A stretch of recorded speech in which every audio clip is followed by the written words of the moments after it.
Bolsonaro. Falando nessas sanções, uma delas foi ampliada agora para a esposa do ministro Alexandre de Moraes, por meio da Lei Magnitsky. Vamos conversar com Eliseu Caetano, que vai trazer as informações para a gente agora. Como é que foi essa decisão e o anúncio dela, Eliseu? Conta tudo aí para a nossa audiência. Bem-vindo, meu amigo.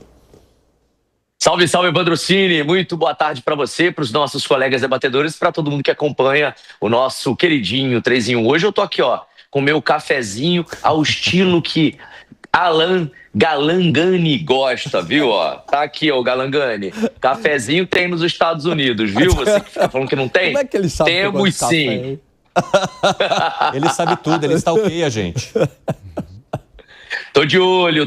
Assim como eu tô de olho nas notícias aqui dos Estados Unidos, viu, Cine? Porque essa notícia é de agora, viu? Os Estados Unidos impuseram sanções com âmbito na Lei Magnitsky contra a esposa do ministro do Supremo Tribunal Federal do Brasil, Alexandre de Moraes, Viviane Barsi de Moraes, e uma empresa da família, a empresa Lex, Institutos de Estudos Jurídicos, da qual Viviane e os filhos são sócios. A ação foi anunciada pelo Escritório de Controle de Ativos Estrangeiros, que faz parte do Departamento de Tesouro aqui dos Estados Unidos. Agora há pouco, numa rede social, o próprio secretário do Tesouro norte-americano, Scott Bessent, comentou a respeito. Ele disse o seguinte: Alexandre de Moraes é responsável por uma campanha opressiva de censura, detenções arbitrárias e processos politizados, incluindo contra o ex-presidente Jair Bolsonaro. A ação de hoje deixa claro que o governo dos Estados Unidos continuará a mirar indivíduos que fornecem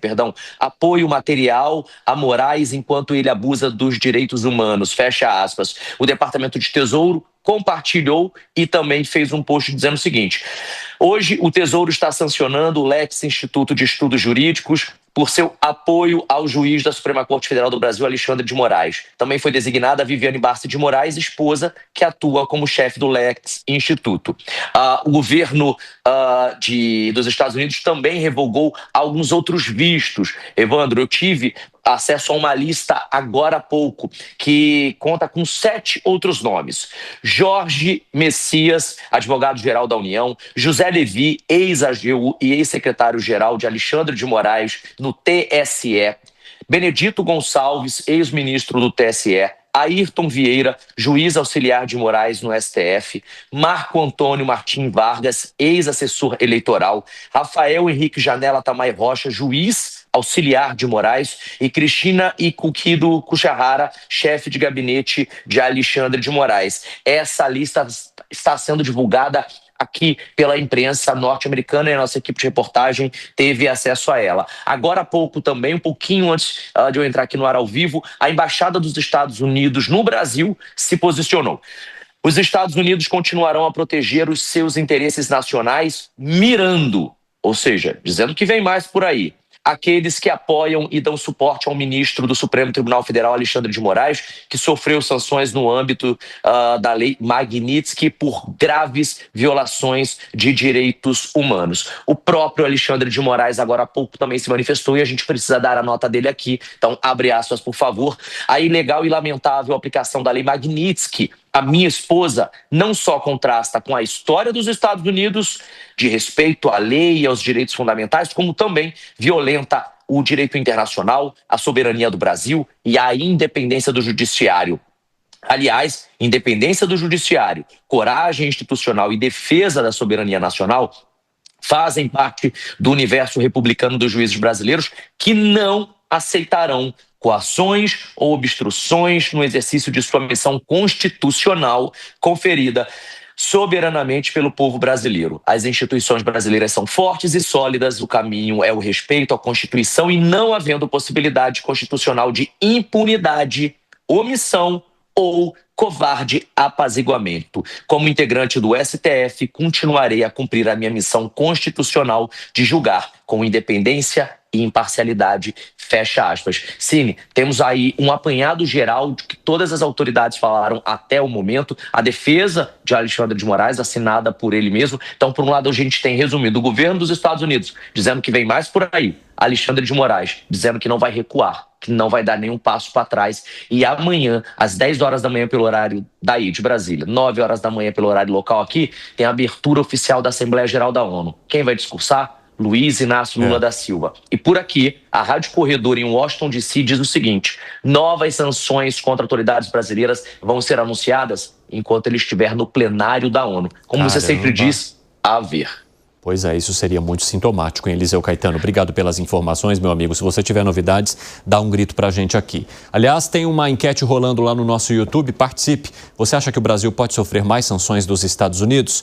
Sim ou não? Dê a sua opinião para a gente incrementar o nosso debate. O que a gente percebe agora, ô Felipe Monteiro, é que os Estados Unidos tentam cercar o ministro Alexandre de Moraes também pelas pessoas que trabalham e até que vivem diretamente com ele. Com uma sanção à mulher dele e também, de certa forma, à empresa que é administrada por ela, que seria uma empresa relacionada à educação jurídica aqui no país. Como é que você avalia essa sanção? Há motivo para isso, para se, digamos assim, penalizar também alguém da família do ministro Alexandre de Moraes pelo o que o governo norte-americano chama de tentativa de cerceamento cometida pelo ministro do Supremo Tribunal Federal? Eu entendo que não, Cine. Eu entendo que não. Eu acho realmente que, primeiro que a sanção ao Alexandre de Moraes, né, pensando em Alexandre de Moraes como ministro da Suprema Corte do Brasil, que julga, não sozinho, mas julga também de acordo com o colegiado da primeira turma e do pleno do STF, como se fosse ele, né, a única pessoa que decidiu contrário aos interesses do ex-presidente Jair Bolsonaro, no meu modo de ver, é um equívoco e é um absurdo. E quando você vê essa lei Magnitsky sendo ampliada para os familiares do Alexandre de Moraes, a sua esposa e seus filhos, até porque os filhos do Alexandre de Moraes fazem parte dessa consultoria Lex, que foi sancionada pela lei Magnitsky, né? Realmente também é outro absurdo, né? Faz parte da civilidade o princípio da intranscendência das penas, Cine. Ou seja, as penas, no processo judiciário, que é muito rígido, né? Você não pode aceitar que a pena a um condenado abarque também seus familiares. E quando você vê que os Estados Unidos, de forma administrativa, sancionou Alexandre de Moraes, e no meu modo de ver, só isso já é um absurdo, né? E amplia a aplicação da lei também aos seus familiares, ela não vê esse princípio, no modo de ver, civilizatório, né? Que é deixar a sanção somente àquela pessoa que você quer sancionar. Então, sobre todos esses aspectos, eu vejo com absurdo e grande preocupação, de fato, essa sanção contra os familiares do Alexandre de Moraes. E para você, Bruno Musa? Bom, vamos lá. Eu estava lendo a respeito disso e a parte da lei Magnitsky, ela fala que, pelo menos no trecho ali que eu estava vendo, que aquelas pessoas que têm pelo menos 50% de relação, isso não sei se é no caso da PJ, da PF, com o sancionado, ele automaticamente passa a ser considerado uma relação direta com ele. Então, supostamente, ele faz negócios com o sancionado, portanto, caberia a extensão da punição a ele. Veja, eu estou falando aqui da própria Constituição como um todo. E eu sei que não podemos justificar o erro de um com outro erro, senão, obviamente, a gente vai para o nível de barbárie. Agora, quando nós falamos isso que o próprio PP falou, que você não pode abarcar aos familiares do sancionado, a gente vê que isso aconteceu de maneira recorrente no Brasil, né? Não apenas com a família Bolsonaro como um todo, como outras pessoas, que os seus familiares também sofreram punições. Eu não lembro exatamente agora quem, mas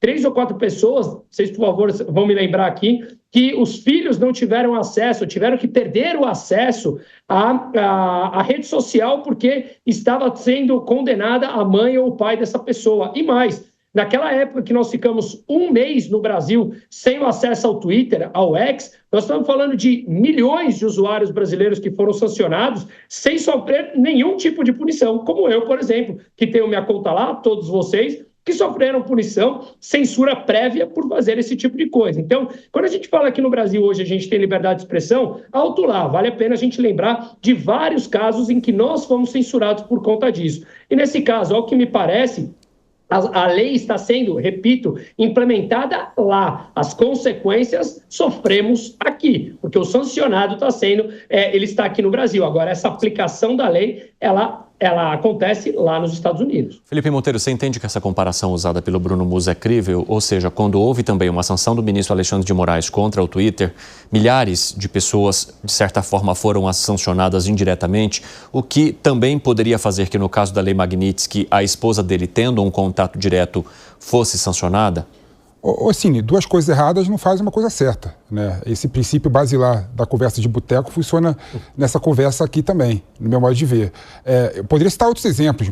Musa, o Alexandre de Moraes, por exemplo, ao reivindicar as multas que ele deu contra o ex, né, e pegar o dinheiro da Starlink, né, ou seja, uma pessoa que estava fora do processo, pegar o dinheiro e colocar como se estivesse dentro do mesmo grupo econômico e justificar isso, anti-juridicamente, é um absurdo também, né? Dá para criticar as posições do Alexandre de Moraes em relação a vários assuntos jurídicos e dá para criticar também, no meu modo de ver, a aplicação da Lei Magnitsky na extensão aos familiares do Alexandre de Moraes.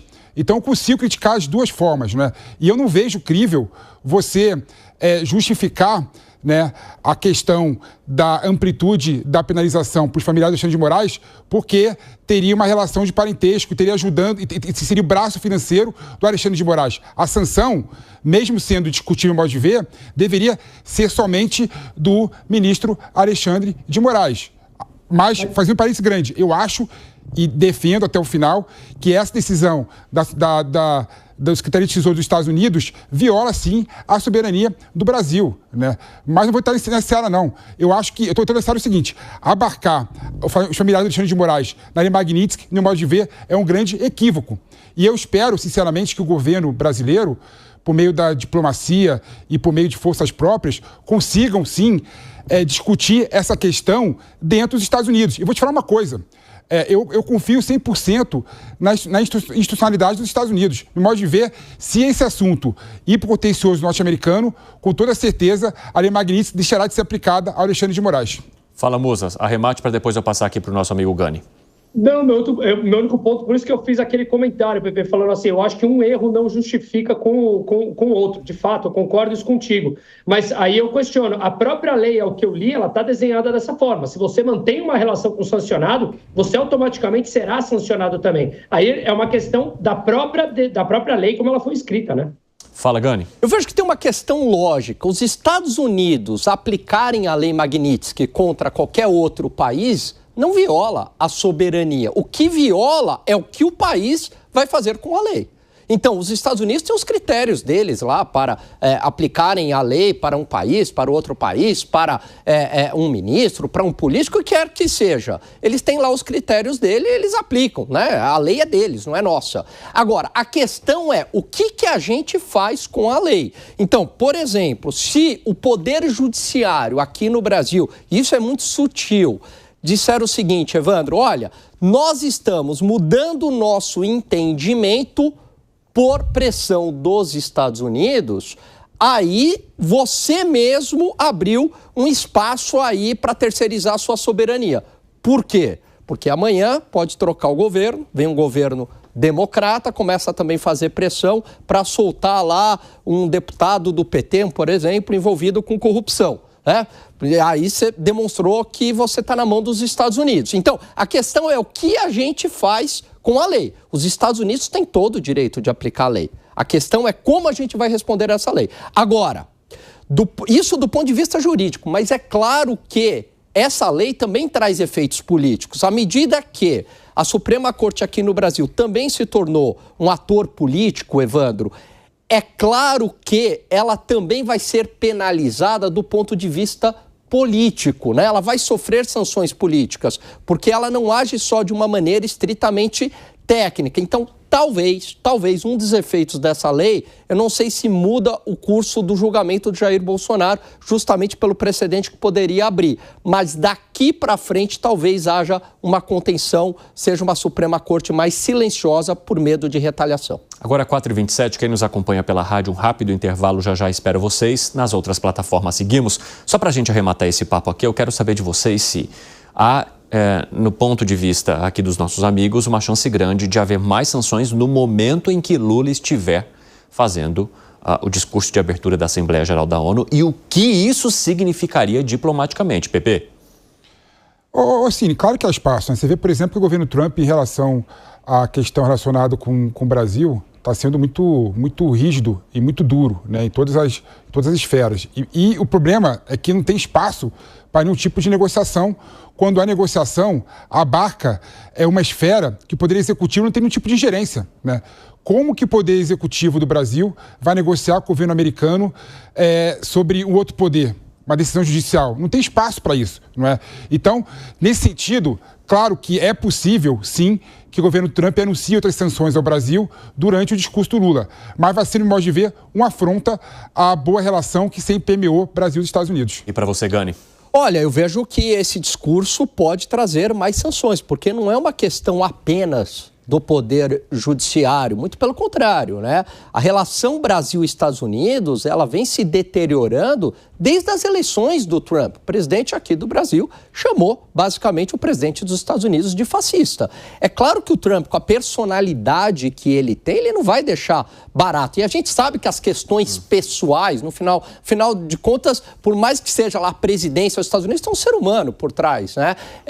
Ele vai acabar reagindo de alguma maneira. Sem contar também a opção que este governo fez de um alinhamento geopolítico para o lado mais da China. E aqui eu defendo que não é que você tem que se aliar aos Estados Unidos e deixar de lado a China, até porque seria ingenuidade diante dos interesses que a gente tem com a China, mas optar por uma posição muito mais neutra. Não foi o que o governo fez. Optou pelo caminho chinês. Evidentemente que isso vai desagradar o presidente dos Estados Unidos e, dependendo como ele colocar o seu discurso na ONU, isso pode gerar sanções adicionais, sim. Vai lá, Bruno Musa, arremate. Eu concordo muito com isso. A gente tem falado já há muito tempo, desde que as tarifas começaram, que isso teve muito a ver naquele gap, aquele interim que aconteceu o evento no Rio de Janeiro, em que o Lula começou a bater de frente com o dólar, sem, na minha opinião, uma estratégia bem definida. Como eu sempre falo, se ele quer desdolarizar, a China tem feito isso comprando barras de ouro, por exemplo, há muito tempo. Inclusive, na semana passada, saiu uma matéria bem extensa sobre isso, mostrando a quantidade de ouro que eles vêm incrementando.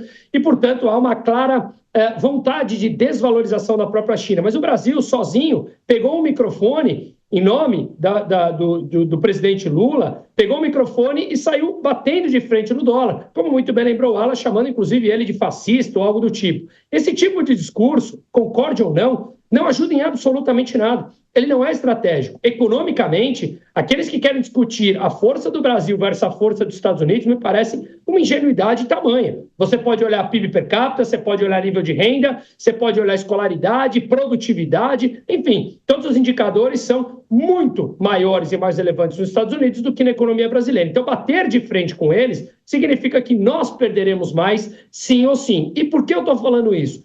Se o Lula não teve um alinhamento agora para maneirar o seu discurso, sendo que ele está na casa de quem ele está considerando inimigo, aí realmente as coisas podem complicar ainda mais.